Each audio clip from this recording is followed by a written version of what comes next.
Episode 113 Mukti's villa.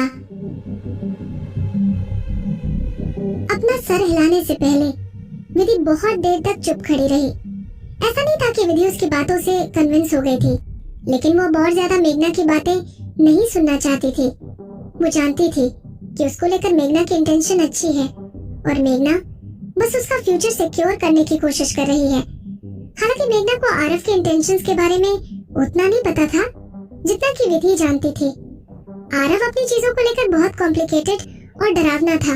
विधि मेघना को इस बारे में ना तो बताना चाहती थी और ना बता सकती थी। विधि सिर्फ आरव के बिहेवियर की वजह से उसके गिफ्ट्स को रिजेक्ट कर रही थी। कुछ देर बाद मेघना पूरी तरह से सिचुएशन के बारे में भूल गई और कुर्सी पर बैठकर विधि को गिफ्ट एक्सेप्ट करते देख बोली, गुड डिसीजन विदुषी। विधि ने प्रॉपर्टीज फाइल को अपने हाथ में कंफ्यूज होकर पकड़ा। वो सोफे पर बैठ गई, उस फाइल को बार बार देखने लगी। 676 नंबर वाला विला मुक्ति का था, लेकिन आज आरव उसे इस विला को गिफ्ट में दे रहा था। अगर मुक्ति वाला विला आरव मुझे गिफ्ट कर रहा है तो फिर मेरे विला का क्या हुआ होगा? क्या वो विला भी आरव ने ऐसे ही किसी को दे दिया होगा? विधि अपने ख्यालों में खो गई। तभी दरवाजे की घंटी बजी। तभी जो कि कारपेट पर आराम कर रहा था, उसने अपनी आंखें खोली और बंद दरवाजे की तरफ देखकर लेटे हुए अपनी पूंछ हिलाने लगा।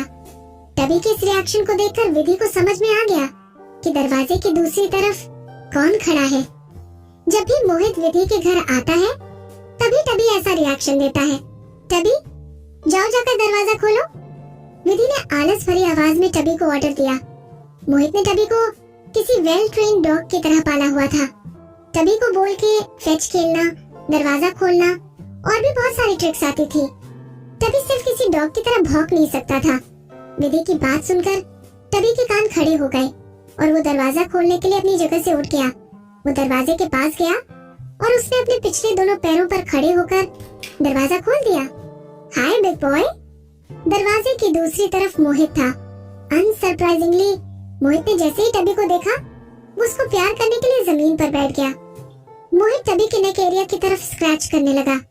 टबी खुश होकर मोहित की पैंट से अपना सर रगड़ने लगा और फिर वापस अपनी जगह पर जाकर बैठ गया। मोहित सीधे अंदर चलकर सोफे की तरफ आया और विधि को सोफे पर लेटे देख बोला, तुम कितनी आलसी हो चुकी हो, चलो अपनी जगह से खड़ी हो जाओ और मेरे साथ कुछ खाने चलो। मोहित को लगा कि वो दुनिया का सबसे अच्छा लैंडलॉर्ड है। उसके घर पर वो अपने किराएदार के लिए खाना बनाता है।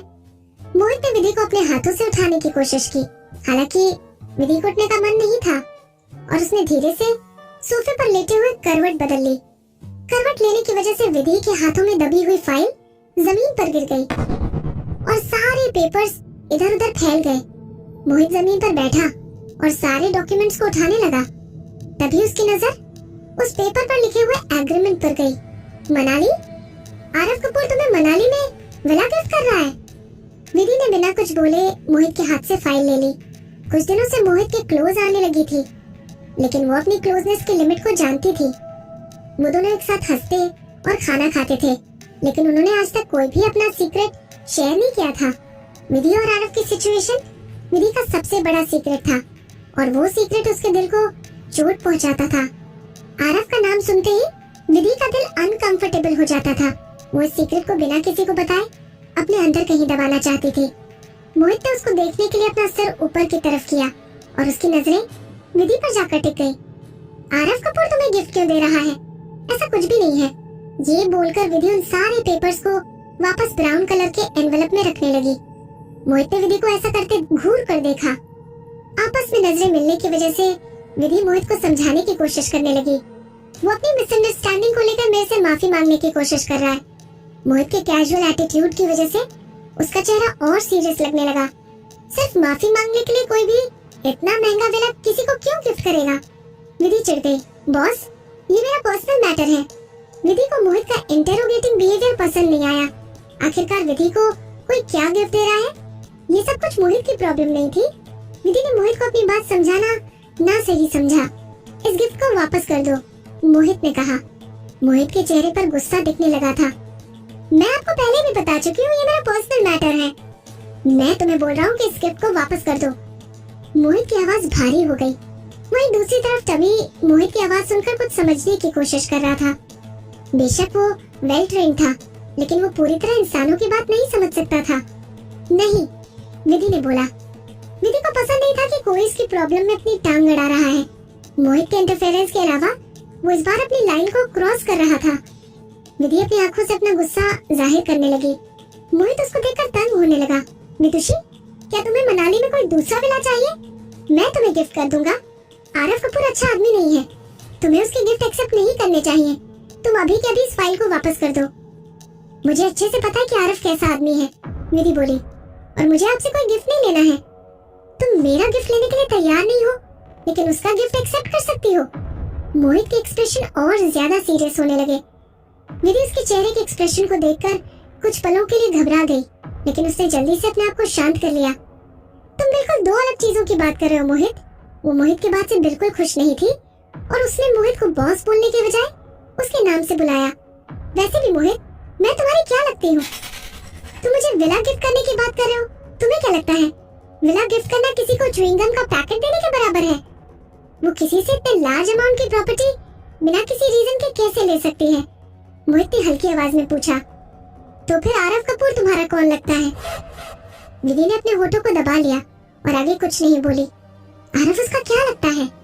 मोहित ने विधि से बहुत कॉम्प्लिकेटेड बात पूछ ली थी, जिसका जवाब विधि के लिए देना इम्पॉसिबल था। उन दोनों के बीच के रिश्ते की गहराई इतनी थी कि उन दोनों का रिश्ता 2 जन्मों से चल रहा था। विधि ने आरव से भागने की बहुत कोशिश की, लेकिन वो उसकी जिंदगी के हर मोड़ पर टकराता रहा और अब मोहित विधि से आरव के बारे में जानना चाहता था। विधि को जवाब ना देते देख मोहित का दिल सहम गया। वो कोई बेवकूफ नहीं था। मोहित को महसूस हुआ कि उसका दिल काफी टाइम से किसी और के पास है। मोहित को विधि के साथ पहाड़ों पर बारिश वाला पल याद आ गया। विधि को बुखार हो रखा था और वो लगातार बेहोशी की हालत में मिस्टर कपूर बोले जा रही थी। बेशक कपूर सरनेम बहुत कॉमन है, लेकिन मोहित अच्छे से जानता था कि विधि की लाइफ में मिस्टर कपूर नाम का एक ही शख्स है। थोड़ा टाइम निकल जाने के बाद मोहित को महसूस हुआ कि जब भी वो आरव कपूर का नाम लेता है तो विधि का चेहरा कुछ अजीब हो जाता है। बेशक विधि ने अपना पास्ट मोहित से छुपा रखा था, लेकिन वो विधि को देखकर कुछ महसूस कर सकता था। आरव कपूर तुम्हारा क्या लगता है? मोहित ने जबरदस्ती करके विधि की मुंह से बात निकलवाने की कोशिश की। विधि ने झिझकते हुए अपना सर ऊपर की तरफ उठाया। It is none of your business. बहुत बढ़िया। मोहित गुस्से में था, लेकिन वो फिर भी मुस्कुराया। उसने विधि के हाथ से विला का एग्रीमेंट छीना और उसे 2 टुकड़ों में फाड़ दिया। दोनों टुकड़ों को जमीन पर गिरता देख विधि गुस्से में चिल्लाई, तुम ऐसे कैसे? विधि ने कभी नहीं सोचा था कि मोहित कुछ इस तरह अपना गुस्सा निकालेगा। मैं तुम्हारे लिए विला खरीद लूंगा, मोहित बोला, लेकिन तुम इस गिफ्ट को एक्सेप्ट नहीं कर सकती। मैं तुम्हारा गिफ्ट भी कभी एक्सेप्ट नहीं करूंगी।